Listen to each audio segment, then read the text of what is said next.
স্বাগত জানাচ্ছি CSRM TVC election এক্সপ্রেসে। আমার সঙ্গে এই মুহূর্তে যুক্ত আছেন খেলাফত মজলিসের জেলা সাধারণ সম্পাদক। কথা বলবো তার সঙ্গে, এই আসনটি, তার এই দলটি কি করছে, কতটুকু অবস্থান রয়েছে। স্বাগত আপনাকে সিএসআরএম টিভিসি ইলেকশন এক্সপ্রেসের।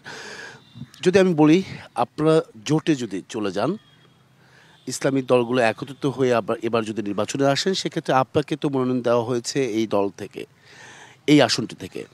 সেক্ষেত্রে আসলে আপনি কি করবেন যদি আপনাকে পরবর্তীতে না দেওয়া হয় বা না রাখা হয়? বিসমিল্লাহির রহমানির রহিম।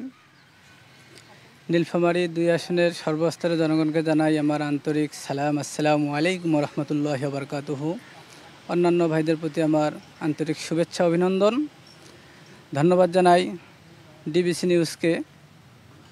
ভাই একটা চমৎকার প্রশ্ন করছেন যে খেলাফত মজলিস জোটবদ্ধভাবে যদি এই আসনে আমাকে না দেয়, খেলাফত মজলিসের প্রথম স্লোগান হচ্ছে যে ইসলামী দলগুলোকে ঐক্যবদ্ধ করা।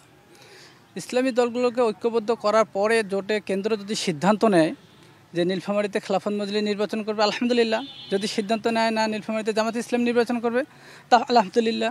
আমরা খেলাফত মজলিসে যেভাবে কাজ করছি, যেভাবে সময় দিছি, যেভাবে প্রতিটা ইউনিয়নে, নীলফামারী 2 আসন 15টা ইউনিয়ন এবং 15টা ইউনিয়ন এবং একটা পৌরসভা নিয়ে গঠিত, মাঠে ময়দানে আমরা কাজ করে যাচ্ছি, অলিতে গলিতে, সেভাবে আমরা জামাত ইসলামের বিষয়ে কাজ করে দেবো ইনশাল্লাহ। আপনি নিজেকে কেন যোগ্য মনে করছেন? নিজেকে আমি যোগ্য মনে করি এই জন্য যে খেলাফত মজলিসের আমি ছাত্র মজলিস থেকে উঠে এসেছি এবং আমি ছাত্র মজলিসের কেন্দ্রীয় নীলফামারী জেলা সভাপতি ছিলাম এবং নীলফামারী 15টা ইউনিয়নে অলিতে গলিতে আমি কাজ করে আসছি এবং নীলফামারী জেলার খেলাফত মজলিসের ভাইয়েরা যথেষ্ট পরিশ্রম করেছে। সেই ক্ষেত্রে খেলাফত মজলিস আমাকে মনোনয়ন দিয়েছে। আপনারা তো এই 16 বছর 15 বছরতে প্রকাশ্যে রাজনীতি মাঠে আসতে পারেননি, অনেক ধরনের বাধা বিপত্তি অতিক্রম করতে হয়েছে। তারপরেও কেন মানুষ আপনাদেরকে বেছে নেবে, এই দলটাকে কেন বেছে নেবে? কি করেছেন দলের জন্য, মানুষের জন্য?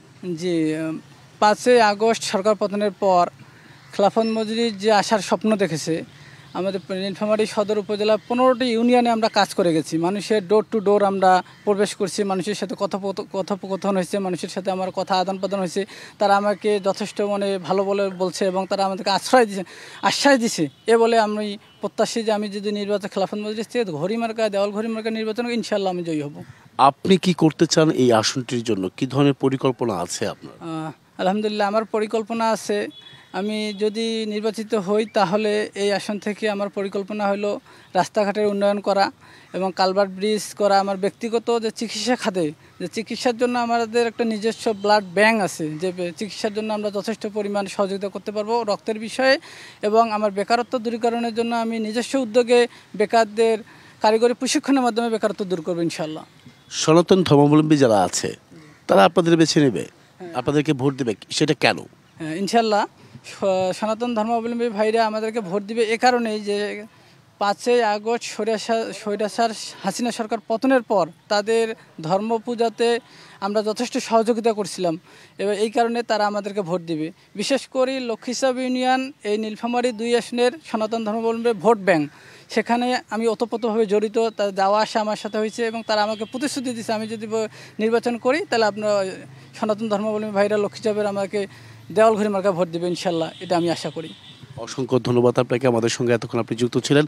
পরবর্তী সংবাদ বিকেল 5টায় থাকছে ভিন্ন কোনো রাজনৈতিক দলের তৃণমূল পর্যায়ের নেতাকর্মীরা কী ভাবছেন আগামী নির্বাচনকে কেন্দ্র করে, সেসব বিষয়। সঙ্গে থাকুন সিএসআরএম ডিবিসি ইলেকশন এক্সপ্রেসের।